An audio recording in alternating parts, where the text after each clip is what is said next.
A paz do Senhor Jesus, amados irmãos, a paz do Senhor Jesus, minhas amadas irmãs, Deus abençoe. Mais uma vez com vocês, seu irmão em Cristo, pastor Alejandro Alves, daqui da Igreja Pentecostal do Filho de Deus, aqui do país do Uruguai. Vamos ver em algumas poucas palavras. A pergunta de hoje é: pode um cristão amaldiçoar a outro cristão? Pode um irmão amaldiçoar o seu irmão? Vamos ver o que a palavra de Deus tem a nos dizer a respeito desse tema, desse assunto. Vamos então ao livro de Tiago, capítulo 3 e o verso 8, que diz assim: mas nenhum homem pode domar a sua língua, que é um mal que não pode ser freado, e leva veneno mortal. Com ela abençoamos a Deus Pai, e com ela amaldiçoamos aos homens que estão feitos à imagem e semelhança de Deus. E de uma mesma boca procede bênção e maldição. Irmãos meus, isto não deve ser assim. Por acaso alguma fonte feita por uma mesma abertura produz água doce e água amarga? Irmãos meus, pode acaso a figueira produzir azeitonas ou a vide figos? Assim também, nenhuma fonte pode dar água salgada e dar ao mesmo tempo água doce. Há uma pergunta que muitas vezes me fazem, muitas pessoas: podemos amaldiçoar um cristão, um irmão nosso, ou não podemos quando ele errar? Ou é contrário à sã doutrina? Ou é contrário à palavra de Deus? Temos ordens de Deus para nós amaldiçoar a tal pessoa? Bom, nós não podemos tomar nenhuma decisão, primeiramente, baseando-nos de nós mesmos. Nós temos sempre que vir a palavra de Deus e ver o que a palavra de Deus diz, porque Deus nunca vai se contradizer. Deus nunca vai dizer para uma pessoa: amaldiçoa tal, amaldiçoa fulano, se a palavra de Deus diz o contrário. Mas se a palavra de Deus me permite, eu faço. Onde a palavra de Deus não me permite, eu não faço. Onde a Bíblia fala, eu faço. Quando a Bíblia se cala, eu também me calo. Então, a nossa fonte é a palavra de Deus, é a verdade. A questão de nós vermos, meus amados irmãos, muitas heresias hoje surgindo nesses últimos tempos, é porque as pessoas não têm a palavra de Deus como a mais fiel revelação e absoluta, ou seja, é a Bíblia a revelação, a total palavra de Deus verdade, e fora da Bíblia não há mais revelação no que se diz na questão de trazer doutrinas ou fundamentar doutrinas bíblicas de salvação.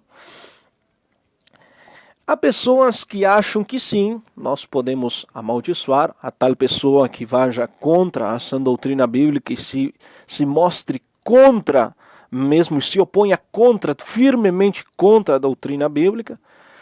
E há outras pessoas que mesmo assim se opondo, mesmo assim não deve proceder maldição da nossa boca.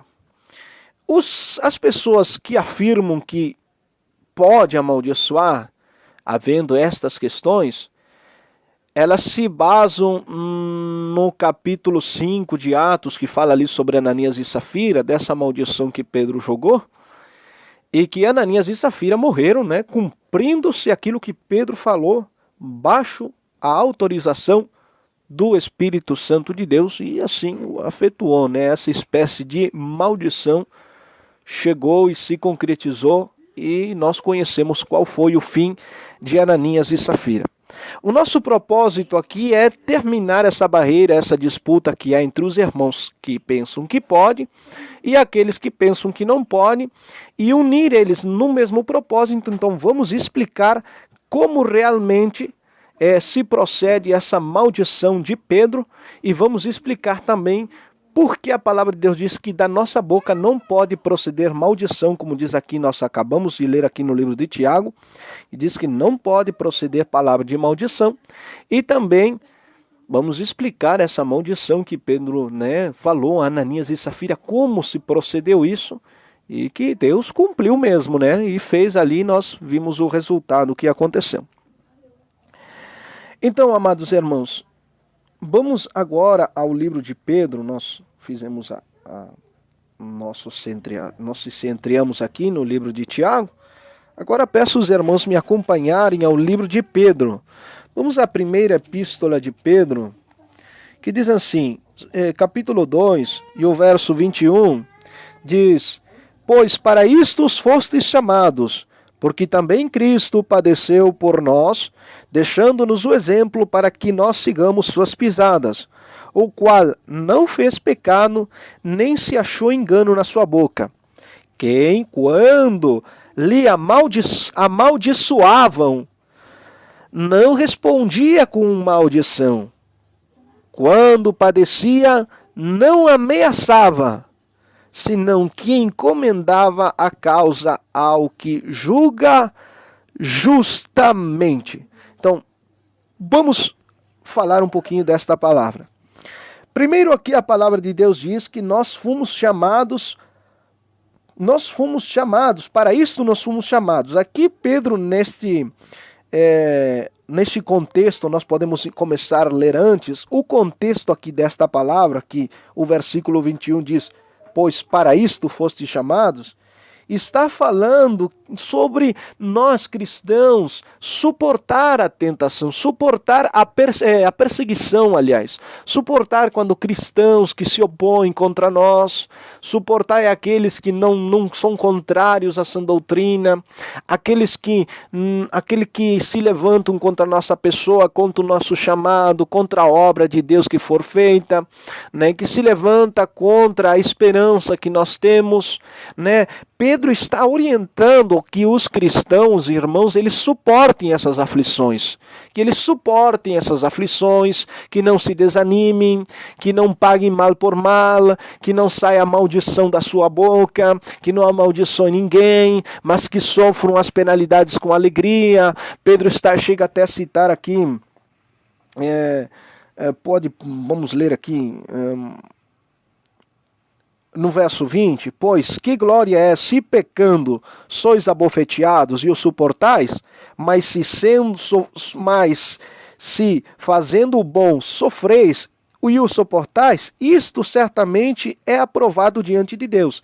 Então Pedro está dizendo, se nós fazendo mal, errando, que está falando aqui sobre honrar a todos, temer a Deus e honrar o rei, que os criados estejam sujeitos também aos vossos amos, e quando eles são discriminados, eles não paguem mal por mal, mas que paguem com bem, que sofram calados, sem proferir maldição alguma, mas que façam o bem, né?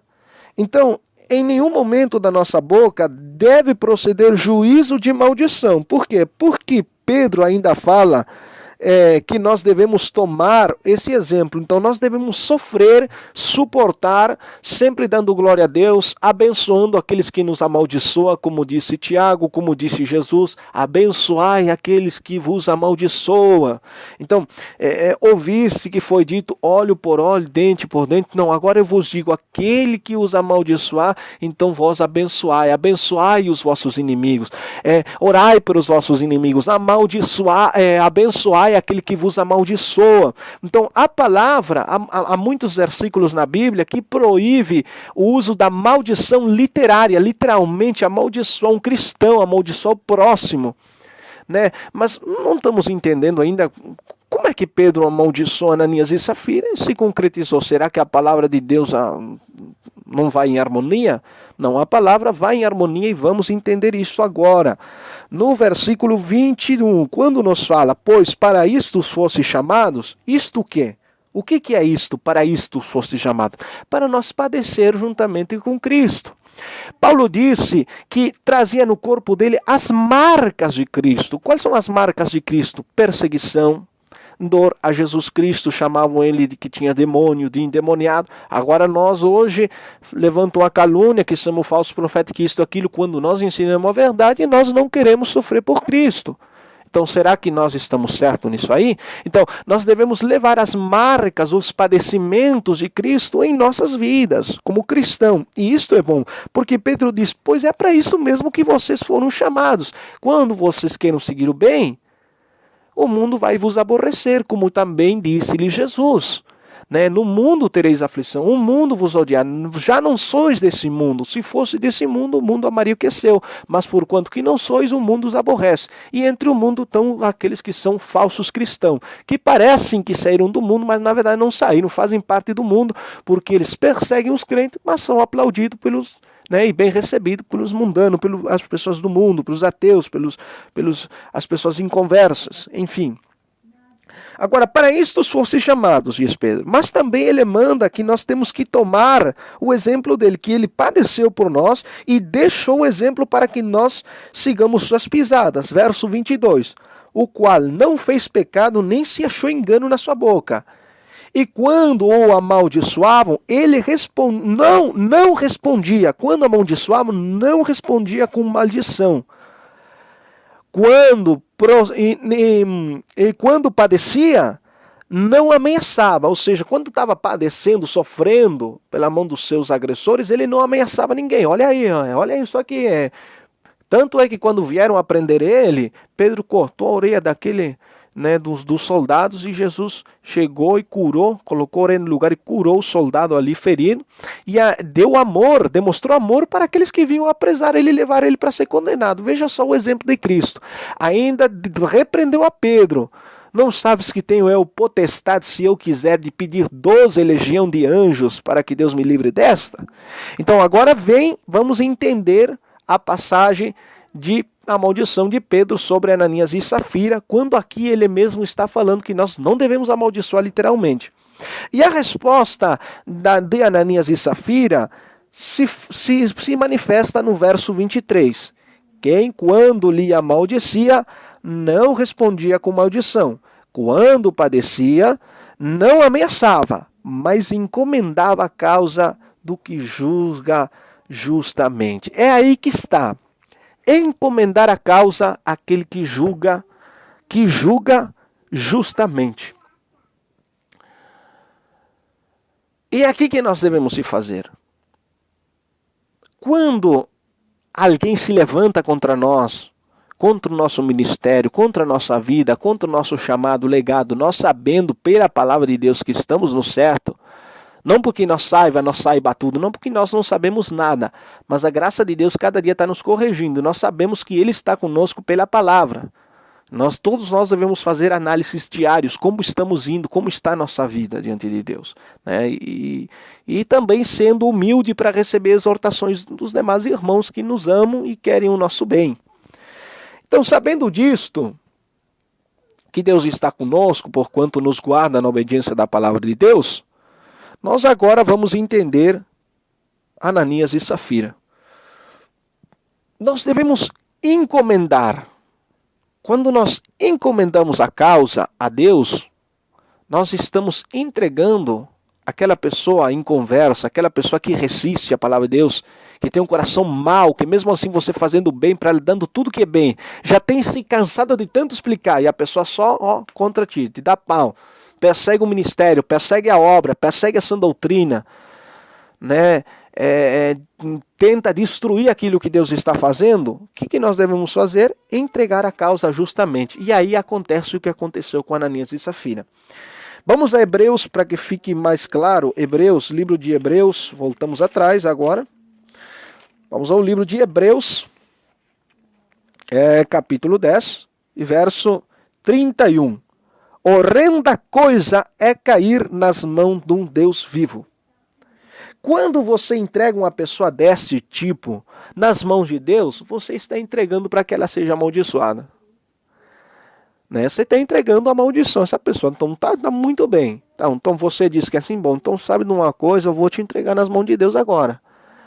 A tua luta já não é mais contra mim, agora é contra Deus. Como Deus disse a Moisés, como Moisés disse, não se levantasse contra mim, isso é o povo de Coré, mas você tem se levantado contra Deus. Então a rebelião de Coré não se levantou contra Moisés, se levantou contra Deus. Entendeu? Então, entregue nas mãos de Deus. Então, você leva a pessoa exatamente do jeito que ela está, diante de um Deus santo, vivo e poderoso, na verdade, e o que só vai receber é se topar. A bênção de Deus para ele vai ser de maldição.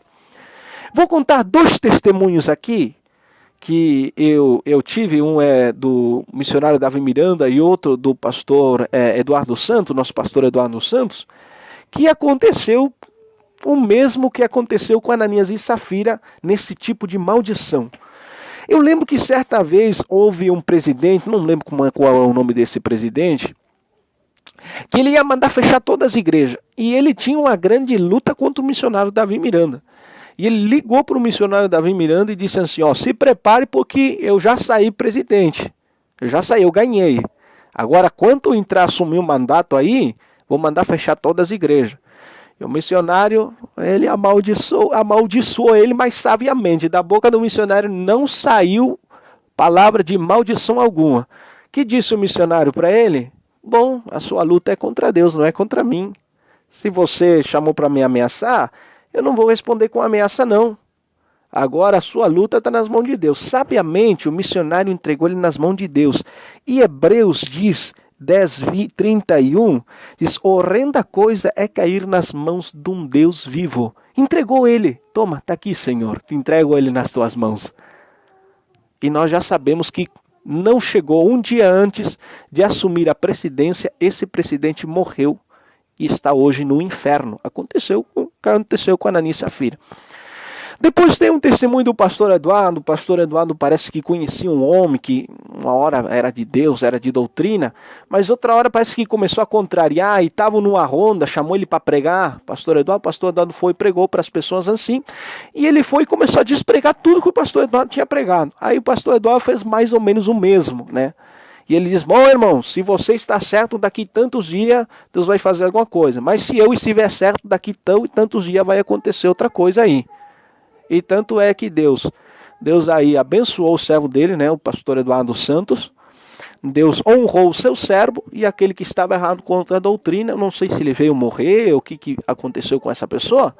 Outrora era pelas coisas santas de Deus, agora está totalmente contrário, né? E quis aí desfazer a obra que Deus estava fazendo por meio do seu servo ali não sei se era uma igreja que o pastor lá tinha ido pregar ou era um culto ao ar livre, né?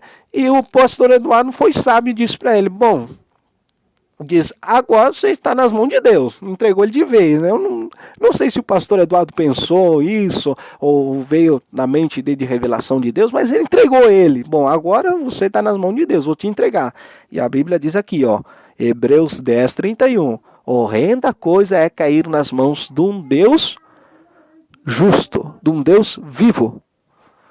Amados irmãos, não vos amaldiçois mais uns aos outros. Isto não vem de Deus, isto vem na carne, porque nós estamos caídos. E nós não somos juiz para executar maldição alguém e executar bênção. Ananias e Safira, vou explicar o caso, eles prometeram vender. Eles se comprometeram a Deus vender aquela herança e dar todo o dinheiro da herança, levar ali para ajudar as pessoas necessitadas, né? Para a igreja também, ajudar a obra de Deus. Só que eles venderam, eles disseram, vamos dizer assim, nós vamos vender a herança por 100 mil reais. Esses 100 mil reais nós vamos dar todo para a obra de Deus. Mas quando eles pegaram 100 mil reais, o amor ao dinheiro tomou conta dele e eles não cumpriram com aquilo que eles prometeram. Aí o que eles fizeram? Em vez de levarem 100 mil reais, eles tiraram dessa suma desse dinheiro, não sei, vamos dizer assim, que tiraram 10 mil reais, 20 mil reais.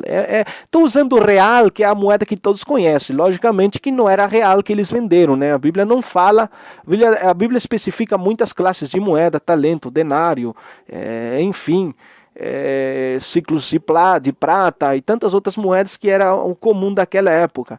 Mas não diz quanto era o valor. que Ananias e Safira tinham vendido. Só estou colocando reais, que é a nossa moeda hoje, para que os irmãos possam entender. Então, ficaram de vender 100 mil reais e levar esses 100 mil reais para a obra de Deus. Quando chegou a hora de dar os 100 mil reais, o que eles fizeram? Uma moldinha, não, vou tirar 20 mil reais para mim e eu vou levar esse dinheiro, esses 80 mil reais. Como eu disse que o monto que eu vendesse eu ia dar para trazer para a igreja, aquilo que eu vendesse eu ia trazer, quando eles veem os 80 mil reais, eles não vão me discutir se é tudo, porque eu falei que tudo que eu vendesse eu ia dar, eles vão entender que eu vendi por 80 mil reais, mas na verdade eu vendi por 100 e guardei 20. Essa aí, ó, eles não estavam mentindo para o homem, eles estavam mentindo para Deus, porque não venderam por... Eles estavam fazendo crer que os 80 mil era tudo aquilo que eles tinham vendido, mas não, venderam por 100 mil. 20 eles guardaram no bolso, amor ao dinheiro. Então eles foram, primeiro, mentiroso, e segundo, eles foram avarento, né? Eles são avarícia. Então, esse foi o pecado deles. Então, a oferta deles não estava sendo dada para Pedro, não era para a igreja, não era para Pedro, era para Deus. Jesus disse, aquele que abençoai a uns desses pequenininhos, a mim me está abençoando. Mas aquele que amaldiçoar a um desses pequenininhos, melhor é que se ate uma pedra de moinho no pescoço e se lance ao mar, né? Porque a mim me está amaldiçoando. Então, eles foram com mentira, não diante de Pedro, nem diante da igreja, mas diante de Deus. Eles ofertaram uma oferta mentirosa e avarenta. O coxo, aquilo que Deus, por boca do profeta Malaquias, ele disse: vocês me chamam de Senhor, onde está meu respeito? E se eu sou Pai, onde está minha honra? Onde sai o sol, até onde se põe de todas as nações, o meu nome é temido. Mas vós apresentais o coxo, o manco, o cego que não presta, apresentais para mim. E se isto, venha e oferta isso para o teu rei, teu príncipe, a ver se ele vai aceitar. Não vai aceitar. E se ele não aceita, por que trazeis isto para mim para que eu aceite? Pretendeis que eu, o Deus de tudo, que eu sou temido em todas as nações da terra, aceite isso que nem sequer os reis terrenos vão aceitar. Então, aí estava o problema. Aí estava o problema. Quem amaldiçoou eles foi Deus. Então, Pedro disse assim, ó, não saireis daqui. Mas por quê? Mas antes, o que ele disse? Não teis mentido ao homem, mas mentiste a Deus, ao Espírito Santo. Então, Deus tinha, como Pedro já sabia, porque Deus tinha revelado. Quem executou o juízo foi Pedro ou foi Deus? Foi Deus. Pedro somente declarou para ele, não vai sair com vida, porque você mentiste a Deus e ao Espírito Santo. E o Espírito Santo me revelou, agora você vai morrer. Mas não saiu do coração de Pedro a maldição. Deus já tinha determinado. Por quê? Porque a bênção de Deus se transformou em maldição. Não é que se transformasse, é de maldição. A luz não brilha nas trevas. Quando a luz vem, as trevas têm que ir embora. A mentira tem perna curta. Por quê? Porque ela tem princípio e tem final. Agora, a verdade não tem princípio e não tem final. Porque a verdade provém de um Deus eterno. E o Deus eterno não tem princípio e não tem final. Então, a mentira, ou seja, a mentira vem da imperfeição. O imperfeito. Agora, a verdade vem da perfeição. Agora, a imperfeição diante da perfeição não permanece. Então, ela tem que se retirar sozinha. Então, eles mesmos trouxeram maldição para si mesmos. Nunca saiu da boca de Pedro. Vocês lembram da arca da aliança, que representava a presença de Deus de bênção para o povo de Israel? O que aconteceu quando roubaram a aliança os filisteus? A arca da aliança. Não é que se tornasse de maldição para eles, mas é que a mesma luz iluminava as trevas das obras impias, e quando a luz iluminou as obras impias recebiam o juízo da luz, da verdade, da justiça, recebiam a justiça. Então as injustiças recebiam a justiça por causa da luz. Então, como nós devemos proceder, irmão? Nós não podemos amaldiçoar-nos uns aos outros. Isto é obra da carne. Quando você diz para o teu irmão, eu te amaldiçoo, essa maldição não está procedendo de Deus, mas está procedendo de um coração que está sendo atacado, agredido por causa da verdade, mas está dando lugar à ira. E a palavra de Deus diz, airai-vos, mas não pequeis. Então, encomenda a causa, como falou Tiago, como nós lemos aqui em Pedro, como falou o nosso Senhor Jesus Cristo, poderíamos citar versículos e versículos e versículos que proíbe um homem proceder de maldição. Deus jamais vai dizer para nós, amaldiçoa fulano, jamais. Ele é o único juiz justo que pode proceder com bênção ou maldição. Né? Porque, amados irmãos, isto não é coisa de nós não, isto é coisa dos sentimentos da carne. Tiago 4, vamos ler aqui Tiago 4. Tiago capítulo 4, amados irmãos. Tiago capítulo 4, diz assim, de onde vêm as guerras, verso 1, de onde vêm as guerras e as brigas entre vós? Não é das vossas paixões, os quais combatem nos vossos membros? Então, de onde é que vêm as guerras entre vós? De onde que saem todas essas guerras de irmãos divididos, irmãos de sã doutrina se injuriando, divididos de mal uns com os outros, que se davam bem, agora não se dão mais, faziam a obra, agora não fazem mais, agora estão de mal, se amaldiçoando uns aos outros. Não é das nossas paixões carnais que surge tudo isso? Isso não deve proceder assim, irmãos. Nós estamos, Paulo disse, entre vós há brigas. Um diz, eu sou de Paulo, eu sou de Apolos, eu sou de fulano e ciclano. Né? Naquele tempo não havia placa é hoje. Mas vamos tirar as placas de igreja hoje? Então a briga hoje seria assim. Em vez de que o povo diz, eu sou do Filho de Deus, eu sou da Deus Amor, eu sou da Deus dos Milagres, eu sou da igreja tal ciclano, agora o debate é esse. Não, eu sou do pastor Eduardo. O outro, não, eu sou do Davi Miranda, agora é Ereni que tomou posse. Não, eu sou da Ereni. Não, o outro diz, não, mas eu sou do meu pastor Ednei. O outro, não, eu sou do pastor Luiz Felipe Guerreiro. Não, eu sou do pastor Rulano, do pastor Ciclano. Irmãos, isto é briga, isto tem que acabar. Paulo disse, eu não pude falar a vocês como espirituais, porque não estáis preparados, mas falei como a carnais. Espiritual não é aquele que tem cheio de visão, cheio de coisa. O espiritual sempre é o bom, é o oposto da carne. Vamos ver o que é ser espiritual? Gálatas 5, muitas pessoas dizem, o espiritual é aquele que ora muito por revelação, que cura os enfermos, que faz obra, que os mortos ressuscitam. Não, isso é dom, então não salva ninguém. A igreja de Corinto era a igreja mais carnal, e não faltava-lhe nenhum dom. Então, tinha todos os dons, mas era a igreja mais carnal. Vamos ao livro dos Gálatas, meus irmãos. Gálatas, capítulo 5, verso 16, vamos ver, né, a diferença entre o carnal e entre o espiritual. Gálatas, aqui cheguei. Gálatas 5, 16. Digo, pois, andai no espírito, ou seja, sejam espirituais, e não satisfazais os desejos da carne, ou seja, sejam espirituais e não sejam carnais. Porque o desejo da carne é contra o desejo do espírito, mas o desejo do espírito é contra o desejo da carne. E estes desejos se opõem entre si. E este é o desejo da carne. O desejo da carne é adultério, fornicação, imundícia, lascívia, idolatria, que é o que mais hoje, todo mundo idolatrando sua placa de igreja, por isso que a obra, estão surgindo muitas igrejas de doutrina, mas o país do Brasil nunca foi tão podre e sujo como é hoje, o país do Uruguai nunca foi tão podre e sujo como é hoje. O problema de Deus não é o mundo perdido, o problema de Deus é a sua igreja que dividiu. E quando nós reduzimos o evangelho de Cristo a uma igreja, a uma placa, que Deus opera só por aquela placa, nós estamos reduzindo a plenitude de Cristo e a salvação que é por meio da graça e não por obras humanas e obras da lei. Bem? Então estas são as obras. Aqui nós falamos imundícia, lascívia, idolatria, feitiçaria, enemizades. Quantos pastores em enemizade, irmãos em enemizades há?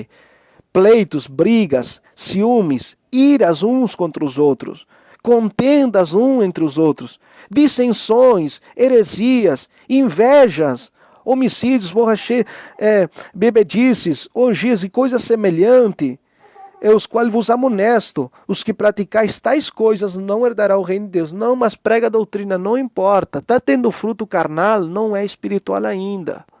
Está tendo algum tipo desses frutos aqui citados, não está sendo espiritual ainda. Mas vamos ver agora a pessoa que é espiritual.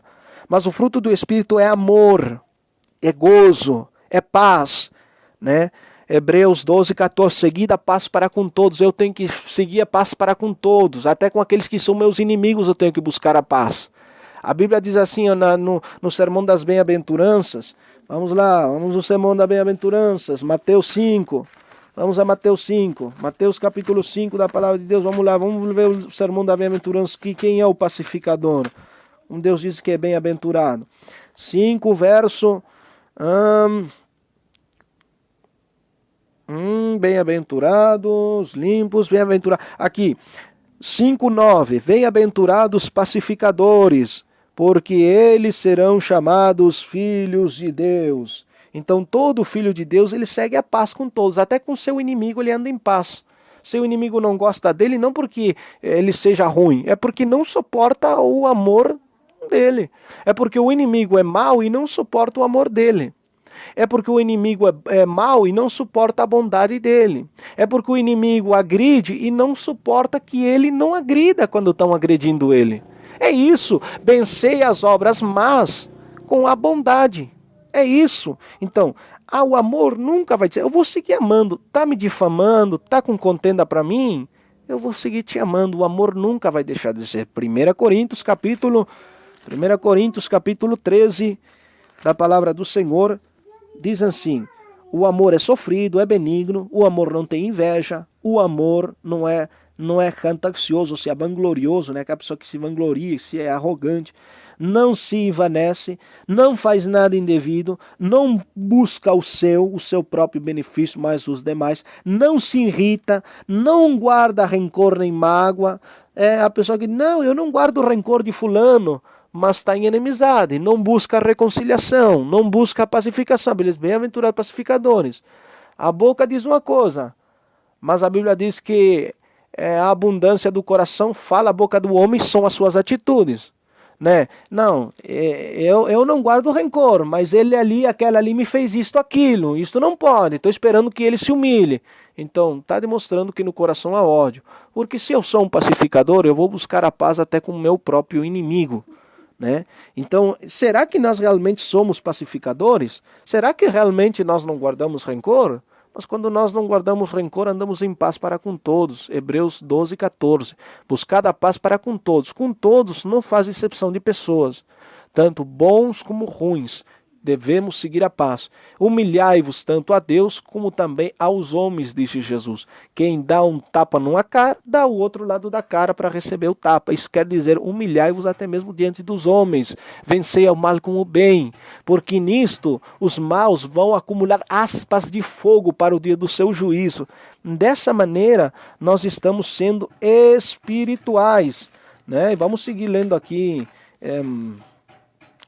Coríntios, 1 Coríntios 13, né? Vamos ver como é a pessoa que anda em amor. Diz assim, o amor no 8 nunca vai deixar de ser, né? Então, o amor tudo crê, tudo espera e tudo suporta. O amor não se goza da injustiça, mas se goza da verdade. E tudo crê, tudo espera e tudo suporta. O amor nunca deixará de ser. Então, jamais, não, enquanto você está de bem comigo, eu sou bom contigo. Agora você não é mais está de bem comigo, agora não tem vez, não. Então, deixou de utilizar o amor. Mas o amor busca a reconciliação, busca a paz. Busca o melhor, busca o bem para o seu irmão. Quando seu irmão ali, o irmão fulano caiu, está agindo de uma maneira errada, recebeu repreensão e ainda segue fazendo da maneira errada, vou orar, vou chorar por ele, vou jejuar, porque o que eu não posso fazer, Deus pode fazer e tratar, levar ele até o fundo do poço, para do fundo do poço, ou dentro do grande peixe, como fez com Jonas, lá em dentro tratar com ele, para ele vir a se consertar e aceitar as coisas de Deus. Então não devemos julgar ninguém, nem mandar ninguém para o inferno, não, devemos ser pacificadores. Da nossa boca não pode proceder maldição, mas deve proceder bênção, como diz a palavra de Deus, e amor. O amor nunca vai deixar de ser, segue sendo amor. Está injuriando ele, segue dando amor, segue abençoando, segue fazendo bem. Isto está fazendo, essas nossas atitudes, está fazendo com que o nosso amor, o nosso bem, se torne maldição para outra pessoa. Então, desta forma é que, quando nós fazemos o bem para aquela pessoa que nos faz o mal, o nosso bem se torna maldição para aquela pessoa. Entendeu como é que procede a maldição de Deus na vida de uma pessoa através de nós? Quando nós fazemos o bem àquele que nos faz o mal, o nosso bem está se tornando em maldição. Mas nós, de nenhum jeito, de nenhuma forma, nós podemos dizer para o nosso irmão: eu te amaldiçoo, porque você não vai encontrar um versículo sequer no Novo Testamento que aprove que nós devemos amaldiçoar alguém.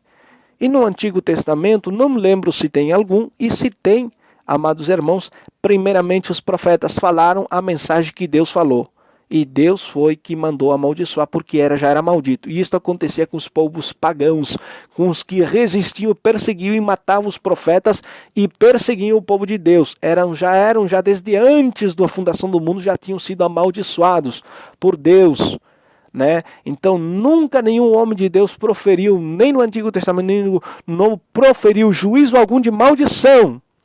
E para encerrar, conta ninguém, mas para encerrar, vamos ler o que o apóstolo Judas nos diz a nós aqui. Diz aqui, ó, verso 6: e aos anjos que não guardaram sua dignidade e aborreceram sua própria morada, vos tem guardado em obscuridade, em prisões eternas, para o juízo do grande dia.